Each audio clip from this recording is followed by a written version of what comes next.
Ndërruar shikues, mirëmbrëma, do të njihemi bashkë me edicionin qendror të lajmeve këtu në kanalin 7, ndër të tjera do të ndiqni. Rama reagon për lajmin se Belinda Balluku është nën hetim, ne kemi punën tonë, drejtësia të sajën, njerëzit e pafajshëm deri kur çështjet marrin formën e prerë. Qeveria rregullon me ligj lobimin, drafti hidhet për konsultim, regjistër për ushtruesit e aktivitetit përjashtojnë të dënuarit për vepra të rënda penale. Kryeministri deklaron në forumin e Berlinit se Shqipëria është vendosur për anëtarësimin në Bashkimin Evropian, ndërsa presidentin amerikan Trump zgjodhi Europën.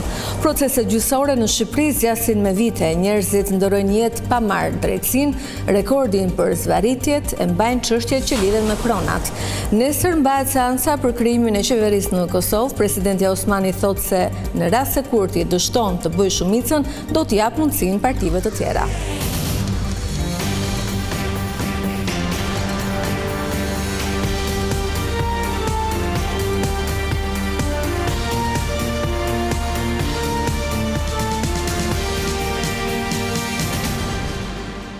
Vjojmë gjërësisht, pas lajmit për marrje nën hetim nga SPAK të zëvendës kryeministres Belinda Balluku, ka ardhur reagimi i kryeministrit Edi Rama.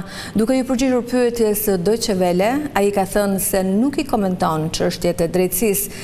Deri kur rastet të caktuara të marrin formën e prerë, njerëzit janë të pafajshëm, shpreu Rama. Kryeministri Edi Rama ka reaguar për herë të parë lidhur me lajmin për hetimin e numrit 2 të qeverisë, Belinda Ballukun. Nga Berlini, gjatë një interviste për Deutsche Welle, kreu i qeverisë shqiptare sqaroi se nuk ka asnjë koment lidhur me rastin, ndërsa theksoi se gjithkush është i pafajshëm deri në vendimin e formës së prerë nga gjykata. Të premten, opozita deklaroi se zëvendës kryeministria Belinda Balluku po hetohet nga prokuroria e posaçme për shkelje të barazisë në tendera. Nuk kam asnjë koment për asnjë rast, sepse siç e kam thënë, ne kemi punën tonë, drejtësia ka punën vet, edhe deri kur çështjet të caktuara marrin formën e tyre të prerë, të gjithë njerëzit janë të pafajshëm dhe janë të padënueshëm nga gjykata popullore e politikës dhe e mediave që i shërbejnë politikës. I pyetur nga Vision Plus, SPAK nuk e mohoi, por as e pohoi marrjen nën hetim të numrit 2 të qeverisë. Vetë zëvendës kryeministria Balluku nuk bëri asnjë koment për lajmin, por zgjodhi të publikonte një video duke udhëtuar me tren në Zvicër, ku foli për investime të rëndësishme në infrastrukturën hekurudhore shqiptare. Ndërkohë, Ministrja e Infrastrukturës dhe Energjisë, Belinda Balluku, vijon e pashqetësuar punën. Ajo ka inspektuar këtë të shtunë punimet për zgjerimin dhe mirëmbajtjen e autostradës Tiranë-Durrës. Sipas Ballukut, projekti synon përmirësimin e cilësisë dhe lehtësimin e lëvizjes, duke ndikuar drejt për drejt edhe në imazhin e Shqipërisë si destinacion turistik. Ministri i Infrastrukturës tha se punimet po ecin me ritme të kënaqshme dhe se faza e parë dhe e dytë e projektit deri tek nënkalimi i Kasharit pritet të përfundojë deri në fund të muajit dhjetor. Balluku theksoi gjithashtu se krahas zgjerimit të rrugëve po punohet edhe për pastrimin e objekteve pa leje dhe për shtimin e gjelbërimit përgjatë akseve kombëtare.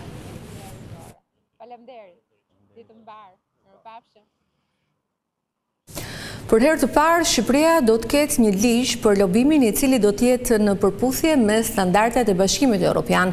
Drafti që është bërë gati nga qeveria parashikon krijimin e një regjistri për personat fizik dhe juridik që do të ushtrojnë lobimin. Përjashtohen nga ky proces individët e dënuar për vepra të rënda penale. Qeveria do të rregullojë lobimin me ligj. Projekt ligji është publikuar për konsultim publik, ndërsa pasqyrohen rregullat e qarta se si do të zhvillohet lobimi pranë institucioneve shtetërore. Ky draft i qeverisë ka qëllim rritjen e transparencës, ndërsa synon të parandalojë lobimet e fshehta apo korruptive në politikë. Në draft theksohet se lobimi do të mund të ushtrohet nga persona fizik ose juridik të cilët do të regjistrohen në një regjistër të posaçëm i cili do të administrohet nga komisioneri për të drejtën e informimit. Megjithatë, çdo person ka detyrimin që ta bëjë publik qëllimin e lobimit dhe subjektin.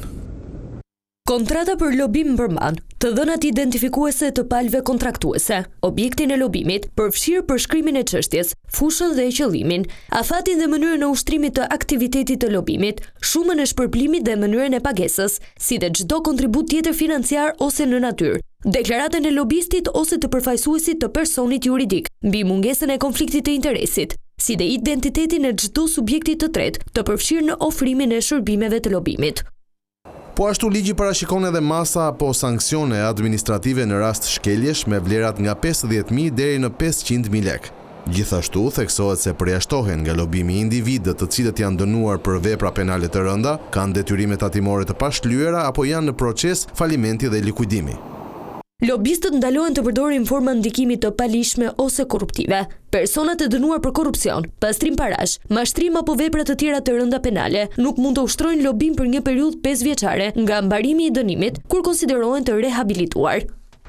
Ligji ndalon lobimin në përfaqësim të shteteve ose institucioneve të huaja kur ajo bie ndesh me interesin publik, sigurinë kombëtare apo ligjet për financimin politik. Ky projekt ligj ka në fokus ndërveprimin midis palëve të interesuara si bizneset, organizatat e shoqërisë civile apo grupet e ekspertëve nga njëra anë dhe vendimarrësve publik nga ana tjetër, duke garantuar që proceset e politikbërjes të jenë transparente dhe të gjurmueshme. Në forumin e Berlinit, Kryeministri Edi Rama përsëriti se antarësimi në Bashkimin Evropian brenda 2030-s mbetet objektiv i pandryshueshëm, por shefi i qeverisë pranoi se do të jetë një punë jo e lehtë pasi gjithçka lidhet me vullnetin e vendeve anëtare. Duke folur për situatën ku gjendet Unioni, Rama i njoh meritën presidentit Trump, që sipas tij zgjoi Europën nga gjumi. Shqipëria është në rrugën e duhur sa i përket procesit të integrimit. Në forumin Berlin Global Dialogue, Kryeministri Edi Rama u shpreh se tashmë Bashkimi Evropian ndjen nevojën e Ballkanit Perëndimor, ndërsa u tregua optimist se puna e bërë nga Shqipëria do të vlerësohet. Është sfidë, por nëse ecim në përputhje me kalendarin, atëherë ana e tyre e marrëveshjes është se ata do t'i quajnë të mbyllura negociatat dhe do t'i kërkojnë shteteve anëtare t'i ratifikojnë. Kemi parashikuar edhe 2 vite të tjera. Ja pse kam thënë 2030, bazuar në këtë marrëveshje. Nuk është një gjë që thjesht e dëshirojmë, por me Bashkimin Evropian nuk i dihet kurrë. Nuk është një bishe parashikueshme. Mund të ndryshojë, se nuk është një vend. Për kreun e qeverisë shqiptare, Europa duhet të reflektojë sa i përket konflikteve të brendshme, pasi sipas tij ajo nuk mund të shpëtohet nga liderët amerikanë. Europa duhet të mbledh veten dhe duhet të kuptojë sa më shpejt që nëse do të ruajë rëndësinë e saj, duhet të ndryshojë me shpejtësi, duke e nisur me reflektimin mbi atë çka ka ndodhur deri në zgjedhjen e Trump dhe më pas kundrejt luftës në Ukrainë dhe të pyes veten nëse ka një strategji të qartë për këtë. I jep merit Trump që e ka detyruar Europën të zgjohet. Nuk harroi të komentonte edhe videon virale me presidentin e Francës Emmanuel Macron dhe presidentin e Azerbajxhanit Aliyev. Ai shprehu keqardhje se ai çast shakaje u përdor nga kundërshtarët politik të Trump për të sulmuar atë. Kjo shaka miqësore u bë virale në Europë, është argëtuese, por që në Shtetet e Bashkuara u përdor për të sulmuar presidentin. Ishte diçka që më mërziti shumë për demokratët sepse kanë humbur realitetin dhe vazhdojnë të besojnë që epërsia morale mjafton për ta të pretendosh. Trump është aty ku është.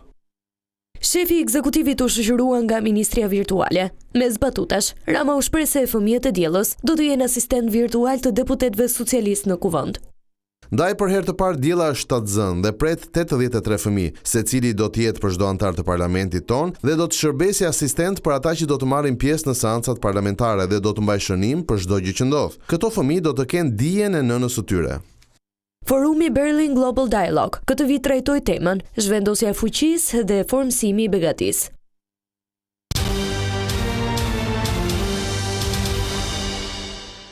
Detyrim paraqitje dhe ndalim të daljes jashtë vendit. Masa e sigurisë e dhënë nga gjykata e Durrësit për 4 të arrestuarit në lidhje me ngjarjen e rëndë të ndodhur në Mans, ku humbën jetën Aranit Kurti dhe Flori Paluçi.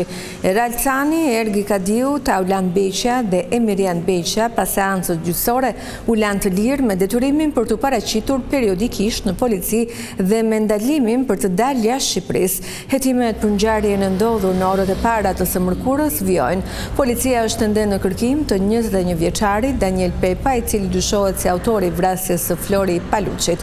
Në kërkim shpallur edhe 30 vjeçari Gëzim Allçi, që dyshohet se ka ndihmuar Pepën të largohet nga vendi i ngjarjes menjëherë pas krimit. Krimi ka ndodhur pas një konflikti të nisur në një lokal ku debati për një kafe përfundoi në përplasje me armë, duke shkaktuar 2 viktima.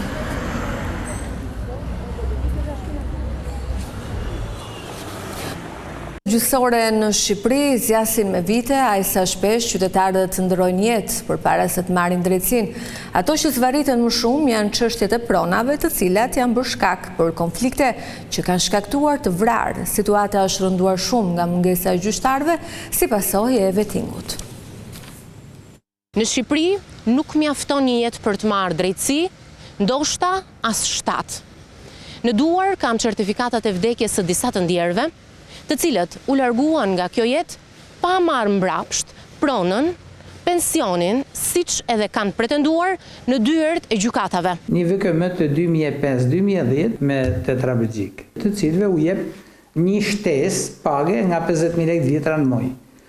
Këtë pagë nuk ja u ka dhënë shteti dhe ai në gjyq merr 1.200.000 lekë vjetra, 1.200 euro. Për këtë gjyq duhet që të aktivizohet avokati, eksperti dhe përmbaruesi për ekzekutimin.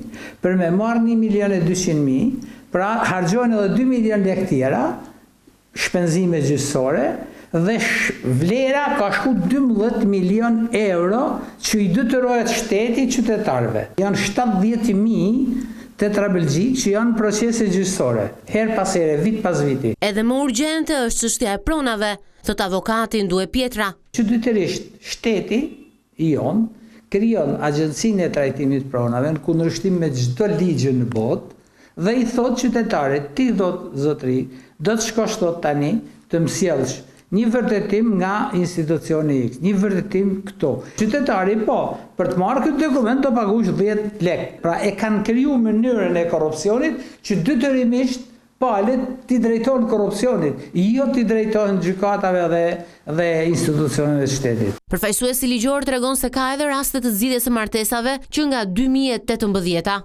Sot ata nuk kanë arritur të marrin vendimin përfundimtar.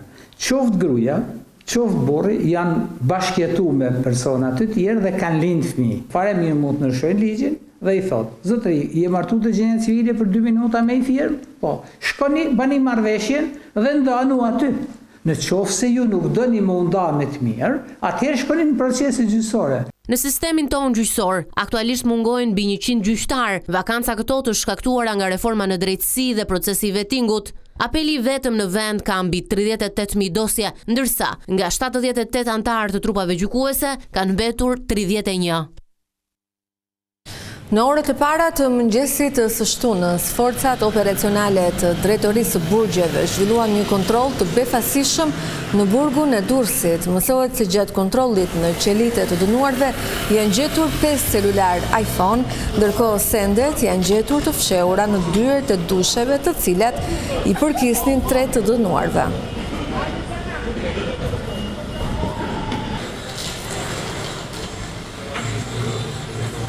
Dy automjete u përplasën këtë të shtunë në rrugën e Arbrit në vendin e quajtur Vanar në Dzibër, duke shkaktuar disa të plagosur. 2 makinat që u përfshin në aksident po lëvizin në drejtim të Dibrës. Ngjarja ndodhi për shkak të manovrimit të gabuar të njërit prej drejtuesve, ndërkohë të plagosurit fatmirësisht ndodhen jashtë rrezikut për jetën. Rruga e Arbrit ka një fluks të ngarkuar lëvizjesh në fundjavë për shkak se shumë qytetarë që banojnë në Tiranë kthehen të kalojnë fundjavën në vendlindje.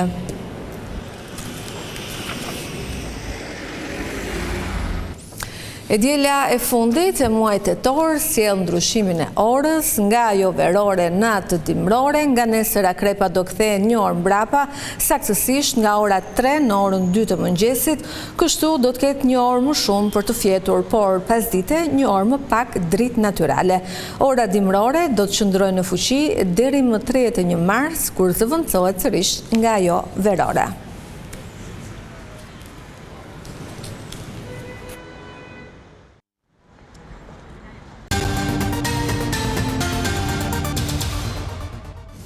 Nesër mbahet seanca e Parlamentit të Kosovës për krimin e qeverisë dhe nëse Albin Kurti nuk arrin të sigurojë shumicën, vetëvendosje e humbet shansin.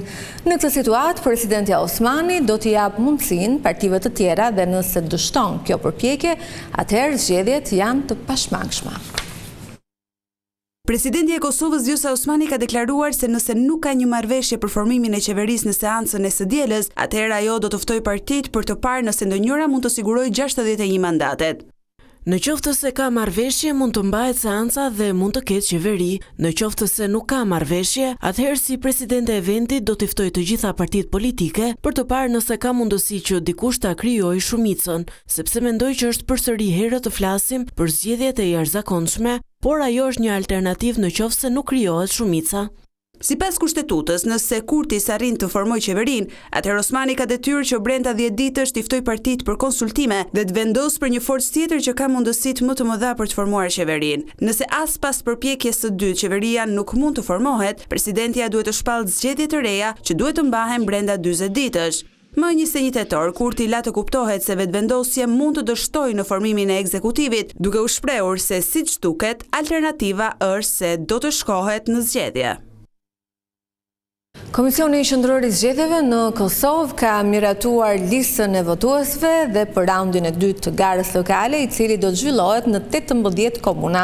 Praktikat e mëparshme kanë treguar se fitoria në raundin e parë nuk garanton fitoren përfundimtare edhe në raundin e dytë në rastet kur ka balotazh.